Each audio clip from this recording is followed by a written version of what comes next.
Hey guys, welcome to my YouTube channel. ಇವತ್ತು ನಾನು visit ಮಾಡೋಕ್ಕೆ ಹೋಗ್ತಾ ಇರುವಂತಹ ಭಾರತದ ಪ್ರಸಿದ್ಧ ಮತ್ತು ಶ್ರೀಮಂತ ದೇವರುಗಳಲ್ಲಿ ಒಂದಾದಂತಹ ತಿರುಪತಿ ತಿರುಮಲ ದರ್ಶನ. ಇನ್ನು ಇದನ್ನು ತಿರುಪತಿ ತಿರುಮಲ ಬಾಲಾಜಿ ದರ್ಶನ ಅಂತಲೂ ಕರೀತಾರೆ. ಇದು ನಮ್ಮ ಹಿಂದೂ ಸಂಸ್ಕೃತಿಯ ಅತ್ಯಂತ ಪ್ರಮುಖವಾದಂತಹ ದೇವರು, ಆಮೇಲೆ ತುಂಬಾ ರಿಚೆಸ್ಟ್ ಆದಂಥ ಗಾಡು. ನೀವು ಭಾರತದಲ್ಲಿ ನೋಡೋದಾದ್ರೆ ಪ್ರಮುಖ ಶ್ರೀಮಂತ ದೇವರುಗಳನ್ನು ನೋಡೋದಾದರೆ ತಿರುಪತಿ ತಿಮ್ಮಪ್ಪ ಪ್ರಥಮ ಖ್ಯಾತಿಯಲ್ಲಿ ಬರುವಂತಹ ದೇವರಿದು. ಇನ್ನು ಈ ತಿರುಪತಿ ತಿಮ್ಮಪ್ಪ ಲೊಕೇಟ್ ಆಗಿರುವುದು ಆಂಧ್ರ ಪ್ರದೇಶದ ತಿರುಮಲ ಬೆಟ್ಟದ ಮೇಲೆ. ಇನ್ನು ನೀವು ತಿರುಮಲ ಬೆಟ್ಟನ ರೀಚ್ ಆಗ್ತೀರಂತಂದರೆ ಮೊದಲು ತಿರುಪತಿ ಸಿಟಿನ ರೀಚ್ ಆಗಬೇಕಾಗತ್ತೆ.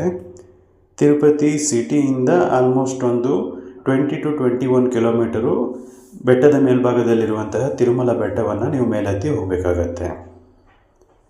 ಇನ್ನು ಈ ಬೆಟ್ಟನ ಹತ್ತೋದಕ್ಕೆ ಹಲವಾರು ವೇ ಇದೆ. ಒಂದು ಶ್ರೀವಾರಿ ಮೆಟ್ಲಂತ ಇದೆ, ಇನ್ನೊಂದು ಅಲಪಿರಿ ಮೆಟ್ಲಂತ ಬರುತ್ತೆ. ಆಮೇಲೆ ಅದನ್ನು ಹೊರತುಪಡಿಸಿ ನೀವು ಪಬ್ಲಿಕ್ ಅಥವಾ ಪ್ರೈವೇಟ್ ವೆಹಿಕಲ್ ಮುಖಾಂತರ ಕೂಡ ಬೆಟ್ಟದ ಮೇಲ್ಭಾಗವನ್ನು ರೀಚ್ ಆಗ್ಬೋದು. ಸೊ ಭಕ್ತಿ ಇರುವ ಎಲ್ಲರೂ ಇಲ್ಲಿ ವೆಹಿಕಲಲ್ಲಿ ಹೋಗೋದಕ್ಕಿಂತ ಬೆಟ್ಟವನ್ನು ನಡ್ಕೊಂಡು ಹತ್ಕೊಂಡು ಹೋದ್ರೇ ಪವಿತ್ರ ಅನ್ನೋ ಒಂದು ಪ್ರತೀತಿಯ ಮೂಲಕ ಬರ್ತಾರೆ ಇಲ್ಲಿ. ಆದ್ದರಿಂದ ಯಾರೇ ಹೆಚ್ಚಾಗಿ ಬಂದ್ರೂ ಇಲ್ಲಿ ನಡ್ಕೊಂಡು ಹೋಗುವ ಒಂದು ಅಭ್ಯಾಸ ಇದೆ. ಇನ್ನು ನಾವು ವಿಸಿಟ್ ಮಾಡ್ತಾ ಇರೋದು ಡಿಸೆಂಬರ್ ಮಂತಲ್ಲಿ. ನಾನು ನಮ್ಮ ಆಫೀಸ್ ಕೊಲೀಗ್ ಜೊತೆ ಈ ಪ್ಲೇಸನ್ನು ವಿಸಿಟ್ ಮಾಡೋಕ್ಕೆ ಬರ್ತಾ ಇದ್ದೀನಿ. ಇದು ಆಫ್ಟರ್ ಕರೋನಾ ಆಲ್ಮೋಸ್ಟ್ ಒಂದು 8 years ನಂತರ ನಾನು ತಿರ್ಗಾ ತಿರುಪತಿನ ದರ್ಶನ ಮಾಡೋದಕ್ಕೆ ಬರ್ತಾ ಇದ್ದೀನಿ.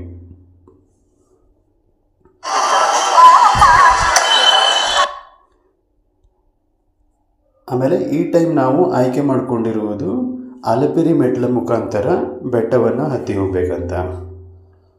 ಅಲಪಿರಿ ಮೆಟ್ಟಿಲಿನ ವಿಶೇಷತೆ ಹೇಳೋದಾದರೆ ಇದು ಸುಮಾರು 18ರಿಂದ 19 ಕಿಲೋಮೀಟರ್ಗಳಷ್ಟು ದೂರವನ್ನು ನೀವು ಕಾಲಲ್ಲಿ ನಡ್ಕೊಂಡು ಹೋಗಬೇಕಾಗತ್ತೆ. ಬೆಟ್ಟದ ವಿಸ್ತಾರವನ್ನು ನೋಡೋದಾದರೆ ಸುಮಾರು 3650 ಮೆಟ್ಟಿಲುಗಳನ್ನು ಕ್ರಮಿಸಿ ನೀವು ಮೇಲ್ಭಾಗವನ್ನು ರೀಚ್ ಆಗಬೇಕಾಗತ್ತೆ. ಡಿಸ್ಟೆನ್ಸು ಆಲ್ಮೋಸ್ಟ್ ಒಂದು 18 to 19 ಕಿಲೋಮೀಟ್ರ್ ಆಗುತ್ತೆ. ಮೆಟ್ಟಿಲುಗಳು 3650 ಮೆಟ್ಟಿಲುಗಳನ್ನು ಕ್ರಮಿಸಿಬಿಟ್ಟು ನೀವು ಬೆಟ್ಟದ ಮೇಲ್ಭಾಗವನ್ನು ರೀಚ್ ಆಗಬೇಕಾಗತ್ತೆ. ಇನ್ನು ಮೆಟ್ಟಿಲುಗಳೇನು ತುಂಬ ಈಸಿಯಾಗಿ ಹತ್ತಿ ಹೋಗುವಂಥದ್ದಲ್ಲ, ಯಾಕೆಂದರೆ ಇದು ಆಲ್ಮೋಸ್ಟು 60 to 70 ಡಿಗ್ರಿ ಕರ್ವಲ್ಲಿರುವಂತಹ ಮೆಟ್ಟಿಲುಗಳಿವು. ಇನ್ನು ಬೆಟ್ಟದ ಕೆಳಭಾಗದಿಂದ ನೀವು ನಡ್ಕೊಂಡು ಹೋಗ್ತೀರಂತಂದರೆ ಬೆಟ್ಟದ ಟಾಪನ್ನು ರೀಚ್ ಆಗೋದಕ್ಕೆ ಆಲ್ಮೋಸ್ಟು ಒಂದು 4 to 5 hours ಅಷ್ಟು ಟೈಮ್ ಹಿಡಿಯುತ್ತೆ. ಯಾಕಂದರೆ ಕಂಟಿನ್ಯೂ ಆಗಿ ನಡೆಯೋದಕ್ಕಾಗಲ್ಲ, ಡಿಸ್ಟೆನ್ಸ್ ಜಾಸ್ತಿ ಇರುತ್ತೆ. ಆಮೇಲೆ ಅಲ್ಲಲ್ಲಿ ಕುಳಿತು ನೀವು ರೆಸ್ಟ್ ತಗೊಂಡು ಹೋಗಬೇಕಾಗತ್ತೆ. ಇನ್ನು ಪ್ರಮುಖವಾಗಿರೋ ಎಲ್ಲ ದೇವಸ್ಥಾನದಲ್ಲಿ ನೋಡಿರುವ ಹಾಗೆ ಪ್ರಮುಖವಾದಂತಹ ಪ್ರವೇಶ ದ್ವಾರಗಳು ಈ ರೀತಿ ಇರುತ್ತೆ. ಈ ರೀತಿ ಒಂದು 5ರಿಂದ 6 ದೊಡ್ಡ ಕಮಾನುಗಳಿರುವಂತಹ ಪ್ರವೇಶ ದ್ವಾರಗಳನ್ನು ನಾವು ದಾಟಿಕೊಂಡು ಮುಂದೆ ಹೋಗಬೇಕಾಗತ್ತೆ. ತಿರುಪತಿ ತಿರುಮಲ ದರ್ಶನ ಮಾಡೋಕ್ಕೆ ಬರ್ತೀರಂತಂದರೆ ಮಸ್ಟ್ ಸ್ಟೆಪ್ಸ್ ಥ್ರೂನೇ ಹೋಗಿ, ಯಾಕಂದರೆ ಇದೊಂದು ದೇವರನ್ನು ಆರಾಧನೆ ಮಾಡೋಕ್ಕೆ ಹೋಗ್ತಾ ಇರೋದು. ಸೊ ನೀವು ವೆಹಿಕಲಲ್ಲಿ ಟಾಪನ್ನು ರೀಚ್ ಆದರೆ ನಿಮಗೆ ದೇವಸ್ಥಾನ ನೋಡಿರೋ ಫೀಲ್ಗಿಂತ ಬೆಟ್ಟವನ್ನು ನೀವು ಹತ್ಕೊಂಡು ಹೋಗುವ ಫೀಲೇ ತುಂಬ ಚೆನ್ನಾಗಿರುತ್ತೆ.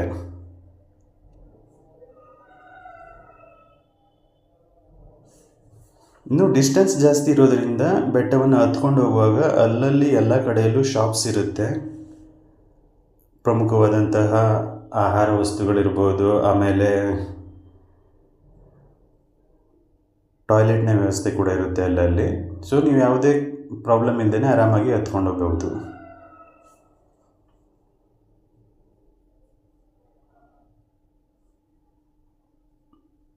ಇನ್ನು ಪ್ರಮುಖವಾಗಿ ನೀವು ಅಲ್ಲಿರುವ ಎಲ್ಲ ವ್ಯವಸ್ಥೆಗಳನ್ನು ನೋಡಿಕೊಂಡು ಹೋದರೆ ಇದು ತಿರುಪತಿ ತಿಮ್ಮಪ್ಪ ವಿಷ್ಣುವಿನ ಇನ್ನೊಂದು ಅವತಾರವಾದಂತಹ ವೆಂಕಟೇಶ್ವರ ಸ್ವಾಮಿಯ ಅವತಾರ. ಇದು ಬೆಟ್ಟದ ಮೇಲ್ಭಾಗದಲ್ಲಿ ವೆಂಕಟೇಶ್ವರ ಸ್ವಾಮಿ ನೆಲೆಸಿರೋದು.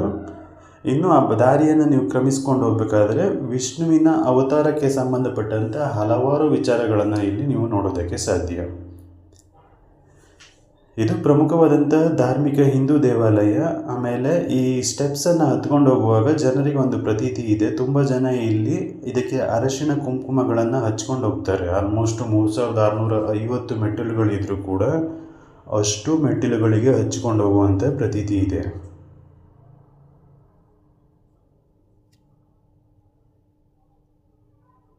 ಇದೊಂದು ಪವಿತ್ರವಾದ ವಿಚಾರ. ಆಮೇಲೆ ಇಲ್ಲಿ ಬರುವಾಗ ಜನ ತುಂಬ ಟೈಮ್ ಮಾಡಿಕೊಂಡೇ ಬರಬೇಕಾಗತ್ತೆ, ಯಾಕಂದರೆ ಇಮ್ಮಿಡಿಯೇಟಾಗಿ ಬಂದು ನೋಡ್ಕೊಂಡು ಹೋಗೋದಕ್ಕಾಗಲ್ಲ. ಆಮೇಲೆ ಇದೊಂದು ಭಕ್ತಿಯ ವಿಚಾರದಲ್ಲಿ ಅತ್ಯಂತ ಧಾರ್ಮಿಕವಾದಂತಹ ಹಿಂದೂ ದೇವಾಲಯ.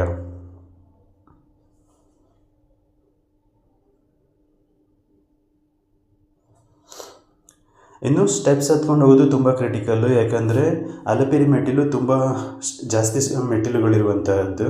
ಇನ್ನು ಶ್ರೀವಾರಿ ಸ್ವಲ್ಪ ಕಡಿಮೆ ಇರುತ್ತೆ. ಇನ್ನು ನೀವು ಪಬ್ಲಿಕ್ ಅಥವಾ ಪ್ರೈವೇಟ್ ಟ್ರಾನ್ಸ್ಪೋರ್ಟಲ್ಲಿ ಹೋಗ್ತೀರಂತಂದರೆ ಆಗೂ ರೀಚ್ ಆಗ್ಬೋದು, ಯಾಕಂದರೆ ವಯಸ್ಸಾಗಿರೋರು ಅಥವಾ ಚಿಕ್ಕ ಮಕ್ಕಳು ಇರ್ಬೋದು. ಆಮೇಲೆ ಇನ್ಯಾವುದು ಫಿಸಿಕಲಿ ಚಾಲೆಂಜಿಂಗ್ ಪೀಪಲ್ ಇದ್ದರೆ ಅವರು ವೆಹಿಕಲ್ಗಳ ಮುಖಾಂತರ ಹೋಗ್ಬೋದು. ಅದರ್ವೈಸ್ ನೀವು ಕೈಕಾಲು ಚೆನ್ನಾಗಿರೋದಿದ್ದರೆ ಈ ಬೆಟ್ಟವನ್ನು ಹತ್ಕೊಂಡು ಹೋಗೋದು ತುಂಬ ಪವಿತ್ರವಾದಂಥದ್ದು. ಇನ್ನು ಈಗಾಗಲೇ ಹೇಳಿರುವ ಹಾಗೆ ವಿಷ್ಣುವಿನ ಅವತಾರಕ್ಕೆ ಸಂಬಂಧಪಟ್ಟಂತಹ ಹಲವಾರು ಮೂರ್ತಿಗಳನ್ನು, ವಿಗ್ರಹಗಳನ್ನು ಇಲ್ಲಿ ನೋಡೋದಕ್ಕೆ ಸಾಧ್ಯ. ವಿಷ್ಣುವಿನ ಅವತಾರ ಮತ್ತು ಆ ಅವತಾರಕ್ಕೆ ಸಂಬಂಧಪಟ್ಟಂತಹ ಪ್ರಮುಖ ಕ್ಯಾರೆಕ್ಟರ್ಗಳನ್ನು ಕೂಡ ಇಲ್ಲಿ ನೋಡೋದಕ್ಕೆ ಸಾಧ್ಯ ನೀವು.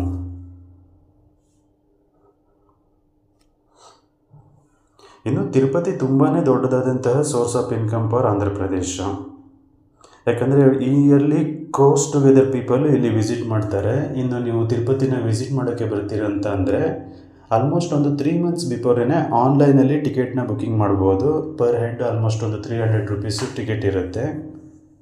ಅಥವಾ ನೀವು ಇಮಿಡಿಯೇಟಾಗಿ ಬರ್ತೀರಾ ಅಂತ ಅಂದರೆ ರೈಲ್ವೆ ಸ್ಟೇಷನ್ನು ಪ್ರಮುಖವಾದ ಪ್ಲೇಸ್ಗಳಲ್ಲಿ ಟಿಕೆಟನ್ನು ಕೂಡ ಕೊಡ್ತಾರೆ.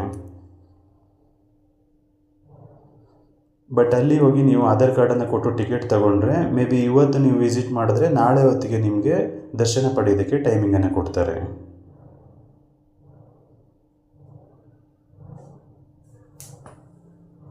ಪ್ರತಿದಿನ ಸುಮಾರು ಲಕ್ಷಾಂತರ ಭಕ್ತರು ಇಲ್ಲಿ ದೇವರ ವೀಕ್ಷಣೆಗೆ ಬರೋದರಿಂದ ದರ್ಶನಕ್ಕೆ ಸ್ವಲ್ಪ ಟೈಮ್ ಆಗುತ್ತೆ. ನೀವು ಕ್ಯೂ ಅಲ್ಲಿ ನಿಂತು ದರ್ಶನ ಮಾಡ್ತೀರಾ, ಡೈರೆಕ್ಟಾಗಿ ಸರ್ವ ದರ್ಶನಕ್ಕೆ ಹೋಗ್ತೀರಾ ಅಂತ ಅಂದರೆ ಸುಮಾರು 6 ರಿಂದ 8 ಅವರ್ಸ್ಗಳಷ್ಟು ನಿಮಗೆ ಟೈಮ್ ಹಿಡಿಯುತ್ತೆ. ಇನ್ನು ಇಲ್ಲಿರುವ ಪ್ರಮುಖವಾದಂತಹ ರಚನೆಗಳನ್ನು ನೋಡ್ತಾ ಹೋದರೆ ಇವೆಲ್ಲನೂ ಕಂಪ್ಲೀಟಾಗಿ ಹಿಂದೂ ವಾಸ್ತುಶೈಲಿಯಲ್ಲಿ ಕಟ್ಟಿರುವಂತಹ ಸುಂದರವಾದಂತಹ ದೇವಾಲಯಗಳು. ನೀವು ಬೆಟ್ಟವನ್ನು ರೀಚ್ ಆಗುವಾಗ ತುಂಬ ದೇವಾಲಯಗಳು ಸಿಗುತ್ತೆ. ಪುಟ್ಟದಾದಂತಹದ್ದು, ಈ ಥರ ದೊಡ್ಡದಾದಂತಹ ಕಮಾನುಗಳಿರುವ ಪ್ರವೇಶ ದ್ವಾರಗಳು ಕೂಡ ಇರುತ್ತೆ. ಇವುಗಳನ್ನು ಸೂಕ್ಷ್ಮವಾಗಿ ಗಮನಿಸಿದ್ರೆ ಇವೆಲ್ಲನೂ ಹಿಂದೂ ವಾಸ್ತುಶೈಲಿಯನ್ನು ರಿಫ್ಲೆಕ್ಟ್ ಮಾಡುವಂತಹ ಸುಂದರವಾದಂತಹ ದೇವಾಲಯದ ಕೆತ್ತನೆಗಳು.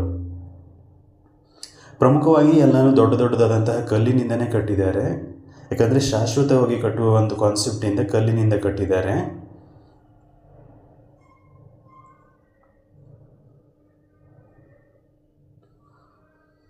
ಹಲವಾರು ದೇವರುಗಳನ್ನು, ದೇವರ ವಿಗ್ರಹಗಳನ್ನು, ಮೂರ್ತಿಗಳನ್ನು ಇಲ್ಲಿ ನೀವು ನೋಡಿಕೊಂಡು ಮುಂದುವರಿಬಹುದು.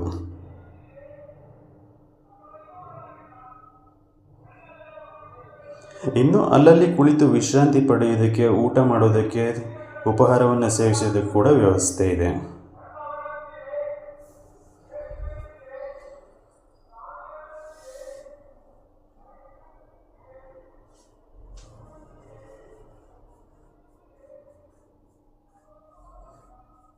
ತಿರುಪತಿ ತಿಮ್ಮಪ್ಪ ಶ್ರೀಮಂತವಾದ ದೇವರು, ಯಾಕಂದರೆ ಇಲ್ಲಿ ವಿಸಿಟ್ ಮಾಡುವಂಥ ಪ್ರತಿದಿನ ಲಕ್ಷಾಂತರ ಜನರು ವಿಸಿಟ್ ಮಾಡ್ತಾರೆ. ಆಮೇಲೆ ವಿಸಿಟ್ ಮಾಡುವಂಥ ದೇವರು ವಿಸಿಟ್ ಮಾಡುವಂಥ ಭಕ್ತರು ತುಂಬ ಕಾಣಿಕೆಯನ್ನು ಹಾಕ್ತಾರೆ. ಸೊ ಆಂಧ್ರ ಪ್ರದೇಶದ ದೊಡ್ಡ ಸೋರ್ಸ್ ಆಫ್ ಇನ್ಕಮ್ ಅಂತ ನೀವು ನೋಡೋದಾದರೆ ಅದು ತಿರುಪತಿ ತಿಮ್ಮಪ್ಪ ದೇವಾಲಯ. ಕರ್ನಾಟಕದಲ್ಲಿ ಈ ರೀತಿ ಭಾರತದಲ್ಲಿ ಈ ಥರ ತುಂಬ ದೇವಾಲಯಗಳಿದೆ. ಅದರಲ್ಲಿ ಪ್ರಮುಖ ಆದಾಯ ಬರುವಂತಹ ದೇವಾಲಯಗಳಲ್ಲಿ ನಮ್ಮ ತಿರುಪತಿ ತಿಮ್ಮಪ್ಪ ಟಾಪ್ ಲಿಸ್ಟಲ್ಲಿ ಇರುವಂತಹ ದೇವರು. ಇನ್ನು ವಿಷ್ಣುವಿನ ಅವತಾರಕ್ಕೆ ಸಂಬಂಧಪಟ್ಟಂಥ ತುಂಬ ಮೂರ್ತಿಗಳು, ವಿಗ್ರಹಗಳನ್ನು ಇಲ್ಲಿ ನೋಡ್ಬೋದು. ಅವುಗಳ ಬಗ್ಗೆ ಒಂದು ಕಿರುಪರಿಚಯನ ಕೂಡ ಕೊಟ್ಟಿರ್ತಾರೆ. ಆಮೇಲೆ ಅದನ್ನು ನೇಮನ್ನು ಕೂಡ ಆ ಚಿಕ್ಕ ಗೋಪುರ ಅಥವಾ ಟೆಂಪಲ್ಗೆ ಬರೆದಿರ್ತಾರೆ. ಸೊ ನೀವು ಇದನ್ನೆಲ್ಲ ಸೂಕ್ಷ್ಮವಾಗಿ ಗಮನಿಸಿಕೊಂಡು ಮುಂದುವರಿಬಹುದು. ಇನ್ನು ದೇವರು ಹಲವಾರು ಹರಕೆಗಳನ್ನು ಹೊತ್ತು ಬರುತ್ತಾರೆ ಇಲ್ಲಿ. ಸೊ ಕೆಲವರು ಶಬರಿಮಲೆಗೆ ಹೋಗುವಾಗೆ ತಲೆ ಮೇಲೆ ಮುಡಿಯನ್ನು ಇಟ್ಕೊಂಡ್ಬಂದು ದೇವರಿಗೆ ಸಲ್ಲಿಸುವ ಒಂದು ಪ್ರತೀತಿ ಕೂಡ ಇದೆ.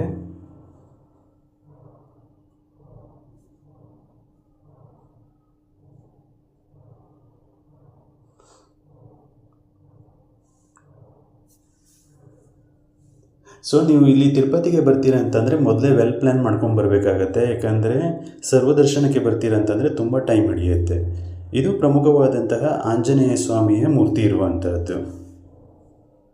ಇದು ಆಲ್ಮೋಸ್ಟ್ ಬೆಟ್ಟದ ಅರ್ಧ ಭಾಗವನ್ನು ಕ್ರಮಿಸಿದಾಗ ಸಿಗುವಂತಹ ಪ್ರಮುಖ ಆಂಜನೇಯ ಸ್ವಾಮಿಯ ಮೂರ್ತಿ.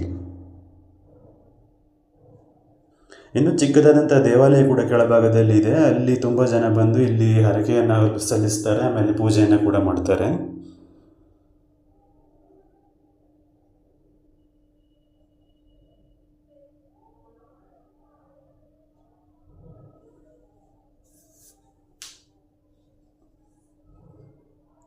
ಇಲ್ಲಿ ಸ್ವಲ್ಪ ಹೊತ್ತು ಜನರು ವಿಶ್ರಾಂತಿಯನ್ನು ಪಡೆದು ಅಲ್ಲಿಂದ ಮುಂದುವರಿಯುವ ಒಂದು ಪ್ರತೀತಿ ಕೂಡ ಇದೆ.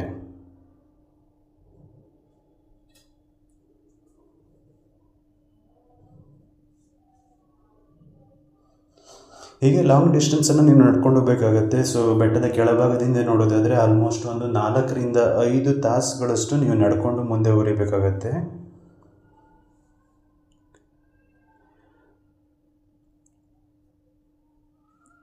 ಎಸ್ಪೆಷಲಿ ನೀವು ಫ್ರೆಂಡ್ಸು ಅಥವಾ ಫ್ಯಾಮಿಲಿ ಜೊತೆ ಬರ್ತೀರ ಅಂತಂದರೆ ನಡ್ಕೊಂಡು ಹೋಗೋದು ತುಂಬ ಒಳ್ಳೆಯದಾದಂತಹ ಒಂದು ವಿಚಾರ ಇಲ್ಲಿ.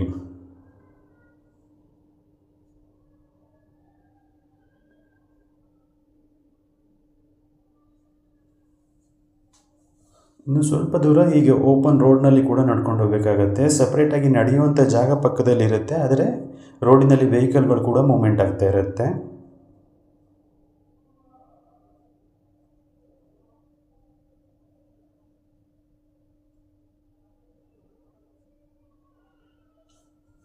ಅದೇ ರೀತಿ ಬಿಸಿಲು ಅಥವಾ ನೀರು ಬಿದ್ದು ಪ್ರಾಬ್ಲಮ್ ಆಗಬಾರ್ದಂಥ ಭಕ್ತರಿಗೆ ಸುಂದರವಾದಂಥ ಶೆಲ್ಟರ್ ಕೂಡ ಮಾಡಿರುತ್ತಾರೆ.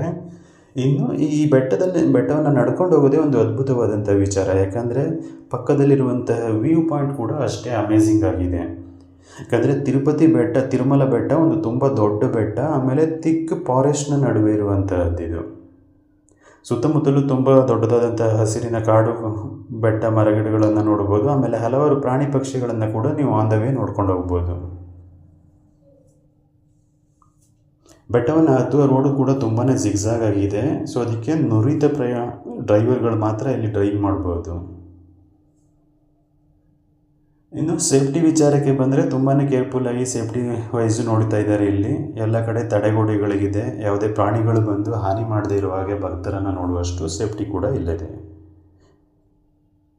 ಇನ್ನು ಈ ರೋಡಲ್ಲಿ ನಡ್ಕೊಂಡು ಹೋಗುವಾಗ ಈ ವ್ಯೂ ಪಾಯಿಂಟ್ ಕೂಡ ತುಂಬಾ ಅಮೇಝಿಂಗ್ ಆಗಿದೆ. ಯಾಕಂದರೆ ದೊಡ್ಡ ಬೆಟ್ಟದ ಮೇಲ್ಭಾಗದಿಂದ ನೀರು ಬೀಳುವಂತಹ ಸುಂದರವಾದಂಥ ದೃಶ್ಯವನ್ನು ಕೂಡ ನೀವು ಇಲ್ಲಿ ನೋಡ್ಬೋದು. ಇದು ಕಡಿದಾದ ಕಲ್ಲಿನ ಬೆಟ್ಟವನ್ನು ಕೊರೆದು ಮಾಡಿರುವಂತಹ ರೋಡ್ ಇದು. ಇನ್ನು ರೈನಿ ಸೀಸನಲ್ಲಿ ನೀವು ಬರ್ತೀರ ಅಂತಂದರೆ ಬೆಟ್ಟದ ಮೇಲ್ಭಾಗದಿಂದ ನೀರು ಬೀಳೋದನ್ನು ಕೂಡ ನೀವು ನೋಡ್ಬೋದು. ಇದು ಒಂದು amazing breathtaking viewpoint.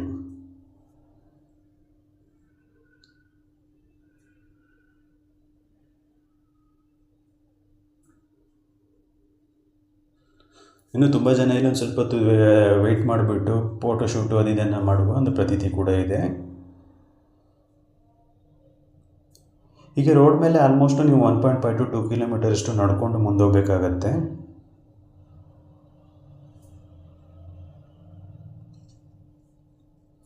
ಇನ್ನು ರೋಡ್ ಸ್ವಲ್ಪ ಚಿಕ್ಕದಾಗಿರೋದ್ರಿಂದ ಅದು ಸ್ವಲ್ಪ ಕೇರ್ಫುಲ್ಲಾಗಿ ನಡೆಯೋದು ಒಳ್ಳೆಯದು.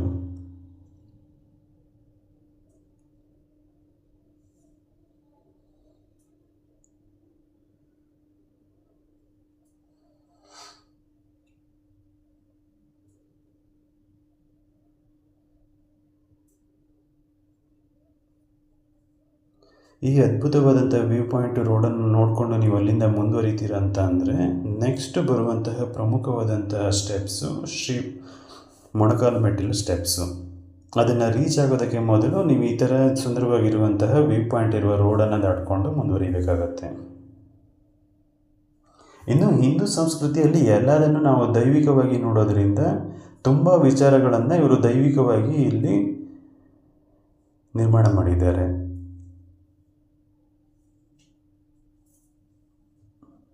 ಮರಗಿಡಗಳಿರ್ಬೋದು, ಕಲ್ಲು ಬಂಡೆಗಳಿರ್ಬೋದು, ಎಲ್ಲದರಲ್ಲೂ ದೇವರ ದರ್ಶನವನ್ನು ನೀಡುವ ಒಂದು ಪ್ರತೀತಿಯನ್ನು ಇಲ್ಲಿ ಸೃಷ್ಟಿ ಮಾಡಿದ್ದಾರೆ.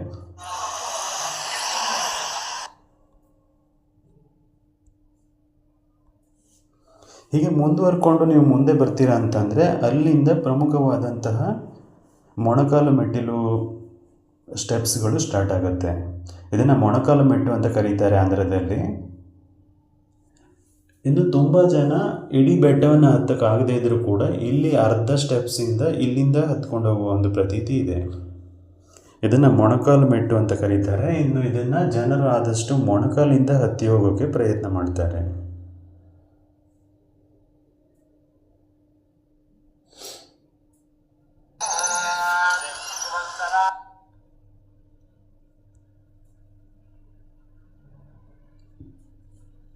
ಇಲ್ಲೂ ಕೂಡ ದೊಡ್ಡದಾದಂಥ ಒಂದು ಕಮಾನಿನ ರೀತಿಯ ಗೋಪುರದ ರಚನೆ ಇದೆ. ಅದನ್ನು ದಾಟಿಕೊಂಡು ನೀವು ಒಳಭಾಗದಲ್ಲಿ ಪ್ರವೇಶ ಮಾಡಬೇಕಾಗತ್ತೆ. ಇದು ಮೊಣಕಾಲು ಮೆಟ್ಲನ್ನು ಈ ಥರ ಮಂಡಿಗಾಲಲ್ಲಿ ಹತ್ತಿ ಹೋಗುವ ಒಂದು ಪ್ರತೀತಿ ಇದೆ. ನಿಮ್ಮ ಹರಕೆಗಳೇನಾದರೂ ಇದ್ದರೆ ಈ ಥರ ಹತ್ಕೊಂಡು ಹೋದರೆ ಪೂರೈಸ್ತಾರೆ ದೇವರು ಅನ್ನೋ ಒಂದು ಪ್ರತೀತಿ ಇದೆ. ಜನರಲ್ಲಿ ಒಂದು ನಂಬಿಕೆ ಇದೆ. ಅದರಿಂದ ತುಂಬ ಜನ ಈ ಥರ ಮೊಣಕಾಲು ಮೆಟ್ಲ ಮೇಲೆ ಇದನ್ನು ಹತ್ಕೊಂಡು ಹೋಗ್ತಾರೆ. ಸೊ ಇಲ್ಲಿಂದ ಆಲ್ಮೋಸ್ಟ್ ಒಂದು 600 ಸ್ಟೆಪ್ಸ್ ಮಾತ್ರ ಇರುತ್ತೆ. ಸೊ ಇಲ್ಲಿಗೆ ರೀಚ್ ಆಗ್ತೀರ ಅಂತಂದರೆ ಆಲ್ಮೋಸ್ಟು 2800 ಮೆಟ್ಲುಗಳನ್ನು ಆಲ್ರೆಡಿ ಕ್ರಮಿಸಿ ಬಂದಿರ್ತೀರ. ಇಲ್ಲಿಂದ ಮೊಣಕಾಲು ಮೆಟ್ಲ ಮೇಲೆ ಜನ ಹತ್ಕೊಂಡು ಹೋಗುವ ಒಂದು ಪ್ರತೀತಿ ಇದೆ. ಕಂಪ್ಲೀಟ್ 600 ಮೆಟ್ಲೇನು ಹತ್ತಕ್ಕಾಗಲ್ಲ. ಅರೌಂಡ್ ಒಂದು 80 to 100 ಸ್ಟೆಪ್ಸ್ನ ಈ ಥರ ಮೊಣಕಾಲು ಮೇಲೆ ಹತ್ಕೊಂಡು ಹೋಗ್ತಾರೆ. ತುಂಬ ಜನ ಹರಕೆ ಕಟ್ಕೊಂಡಿರ್ತಾರೆ, ಈ ಥರ ಮೊಣಕಾಲು ಮೇಲೆ ನಿಮಗೆ ಬಂದು ದೇವರ ದರ್ಶನ ಮಾಡ್ತೀನಿ ಅಂತ. ಸೊ ಅವರ ಹರಕೆಗಳು ಈಡೇರುವ ಒಂದು ಪ್ರಯುಕ್ತ ಈ ಥರ ಮೊಣಕಾಲು ಮೇಲೆ ಹತ್ತಿ ಹೋಗುವ ಒಂದು ಪ್ರತೀತಿಯನ್ನು ಇಟ್ಕೊಂಡಿರ್ತಾರೆ. ಇನ್ನು ತುಂಬ ಜನ ಇಲ್ಲಿ ಹಾಗೆ ಮೆಟ್ಟಿಲಿಗೆ ಅರಿಶಿಣ ಕುಂಕುಮವನ್ನು ಹಚ್ಕೊಂಡು ಹೋಗ್ತಾರೆ. ಆಮೇಲೆ ಕರ್ಪೂರವನ್ನು ಕೂಡ ಹಚ್ಕೊಂಡು ಹೋಗ್ತಾರೆ.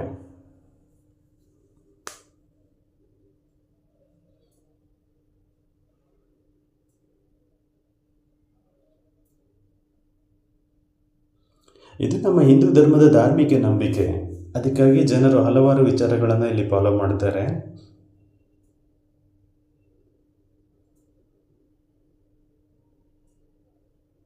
ನೋಡೋದಕ್ಕೆ ಅಷ್ಟೇ ಅದ್ಭುತವಾಗಿರುತ್ತೆ.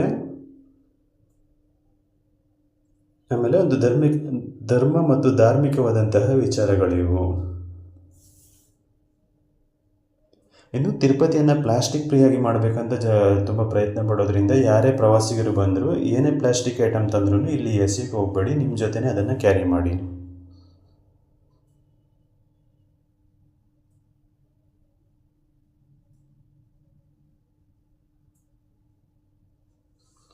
ಈ ಥರ ಬೆಟ್ಟಗಳನ್ನು ಏರ್ಕೊಂಡು ಮುಂದುವರಿತಾ ಇದ್ದ ಹಾಗೆ ಸುಮಾರು 3000 ಮೆಟ್ಲುಗಳನ್ನು ನಾವು ಆಲ್ರೆಡಿ ಕ್ರಮಿಸಿದ್ದೀವಿ. ಇನ್ನು ಉಳಿದಿರುವುದು ಆಲ್ಮೋಸ್ಟ್ ಒಂದು 500 ಸ್ಟೆಪ್ಸ್.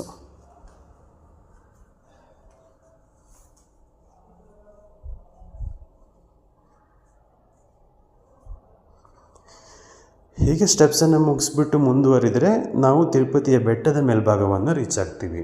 ಬೆಟ್ಟದ ಮೇಲ್ಭಾಗವನ್ನು ರೀಚ್ ಆದಮೇಲೆ ಜನರು ತುಂಬ ಹರಕೆಗಳನ್ನು ಹೊತ್ಕೊಂಡಿರ್ತಾರೆ. ಅದರಲ್ಲಿ ಪ್ರಮುಖವಾದಂಥದ್ದು ತಿರುಪತಿ ತಿಮ್ಮಪ್ಪನಿಗೆ ಮುಡಿಯನ್ನು ಕೊಡುವಂತಹ ಒಂದು ಪ್ರತೀತಿ. ಜನರು ತಮ್ಮ ಕಷ್ಟದಲ್ಲಿ ಹೇಳ್ಕೊಂಡಿರ್ತಾರೆ, ತಿರುಪತಿ ದರ್ಶನ ಮಾಡಿಬಿಟ್ಟು ನನ್ನ ತಲೆ ಕೂದಲನ್ನು ನಿನಗೆ ದಾನ ಮಾಡ್ತೀನಿ ದೇವರೇ, ನನ್ನ ಕಷ್ಟವನ್ನು ಪರಿಹರಿಸು ಅನ್ನೋ ಒಂದು ಭಕ್ತಿಯನ್ನು ಬೇಡ್ಕೊಂಡಿರ್ತಾರೆ. ಸೊ ಅದಕ್ಕೋಸ್ಕರ ಇಲ್ಲಿ ಮೇಲೆ ಬಂದು ಮುಡಿಯನ್ನು ತೆಗೆಸ್ಬಿಟ್ಟು ನಂತರ ದೇವರ ದರ್ಶನಕ್ಕೆ ಹೋಗ್ತಾರೆ. ಇನ್ನು ನಾನು ಈಗಾಗಲೇ ಹೇಳಿರೋ ಹಾಗೆ ತುಂಬ ಜನ ವೀಕ್ಷಣೆ ಮಾಡೋದ್ರಿಂದ ಇನ್ನು ನೀವು ಸರ್ವದರ್ಶನ ಅಥವಾ ಡೈರೆಕ್ಟಾಗಿ ಕ್ಯೂದಲ್ಲಿ ಹೋಗ್ತೀರಾ ಅಂತಂದರೆ ಇದೊಂದು ಸ್ವಲ್ಪ ತುಂಬ ಟೈಮ್ ಹಿಡಿಯುತ್ತೆ. ಆಲ್ಮೋಸ್ಟ್ 8ರಿಂದ 10 ಅವರ್ಸು ಟೈಮ್ ಹಿಡಿಯುತ್ತೆ. ಸಮ್ ಟೈಮು 24ರಿಂದ 30 ಗಂಟೆಗಳಷ್ಟು ಟೈಮ್ ಕೂಡ ಹಿಡಿದಿರುವಂಥ ಉದಾಹರಣೆಗಳಿವೆ. ಇನ್ನು ಮೂಲ ದೇವರಿರುವುದು ತಿರುಪತಿ ಬೆಟ್ಟದ ಮೇಲ್ಭಾಗದಲ್ಲಿರುವಂತಹ ತಿರುಮಲ ಟೆಂಪಲ್ಲು. ಅದನ್ನು ದರ್ಶನ ಮಾಡೋಕ್ಕೆ ಬರ್ತೀರಿ ಅಂತಂದರೆ ಹಲವಾರು ವೇಯಲ್ಲಿ ನೀವು ಬರ್ಬೋದು. ಎಸ್ಪೆಷಲಿ ದರ್ಶನಕ್ಕೆ VIP ಟಿಕೆಟ್ ಇರ್ಬೋದು ಅಥವಾ 300 ರೂಪೀಸ್ ಟಿಕೆಟಲ್ಲಿ ಬರ್ತೀರಂತಂದರೆ ತುಂಬ ಬೇಗ ದರ್ಶನ ಆಗುತ್ತೆ.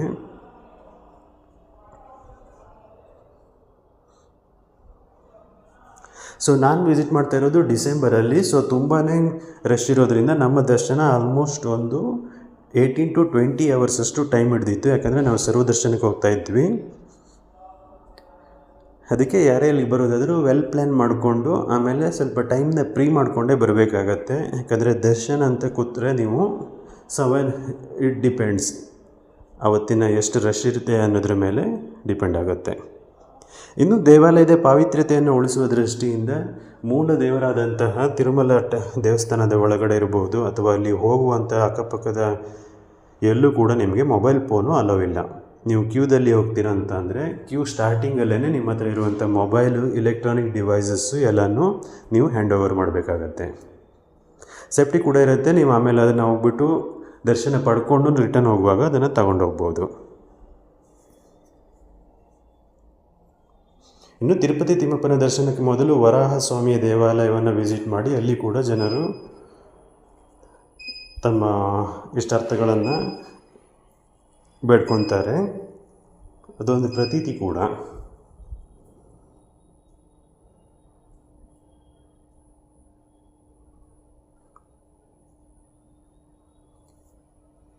ಯಾರೇ ತಿರುಪತಿ ದರ್ಶನಕ್ಕೆ ಬಂದ್ರೂ ವೆಲ್ ಪ್ಲ್ಯಾನ್ ಮಾಡ್ಕೊಂಡು ಬನ್ನಿ. ಆಮೇಲೆ ಇಲ್ಲಿರುವ ಪಾವಿತ್ರ್ಯತೆಯನ್ನು ಉಳಿಸುವ ಪ್ರಯತ್ನವನ್ನು ಮಾಡಿ. ಯಾವುದೇ ರೀತಿಯಾದಂತಹ ಪ್ಲಾಸ್ಟಿಕ್ ಅಥವಾ ಅನಗತ್ಯ ವಿಚಾರಗಳನ್ನು ಇಲ್ಲಿ ಇನ್ವಾಲ್ವ್ ಮಾಡೋದಕ್ಕೆ ಪ್ರಯತ್ನ ಪಡಬೇಡಿ. ಯಾಕಂದರೆ ಇದೊಂದು ಹಿಂದೂ ಧರ್ಮದ ಪ್ರಮುಖವಾದಂತಹ ದೇವಾಲಯ. ಪಾವಿತ್ರ್ಯತೆಯನ್ನು ಉಳಿಸುವ ದೃಷ್ಟಿಯಿಂದ ಸ್ವಲ್ಪ ಕೇರ್ಫುಲ್ ಆಗಿರುವುದು ಉತ್ತಮ.